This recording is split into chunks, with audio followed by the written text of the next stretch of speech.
ఏరా ఇక్కడ మంచి కాలేజీలో ఉండగా పక్క ఊరేళ్ళు ఎందుకు జాయిన్ అవ్వు?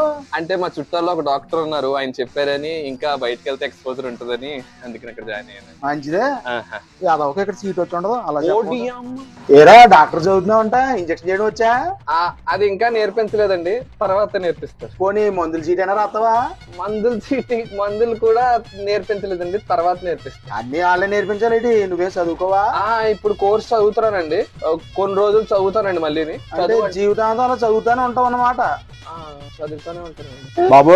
ఆయ్. ఎంబీబీఎస్ అంటే కదా? అవునండి, ఇప్పుడు సెకండ్ ఇయర్ అండి. ఆహా, ఫస్ట్ ఇయర్ లో 90% వచ్చిందా? అంటే మాకు పర్సంటేజ్ గట్రా ఉండవండి, పాస్ ఫెయిల్ చూస్తామండి అంతే. ఆహా, సెంటర్ లో బాగా చదివాడు, ఇప్పుడు ఇలా తయారయ్యాడు. చెడు సావాసాలు.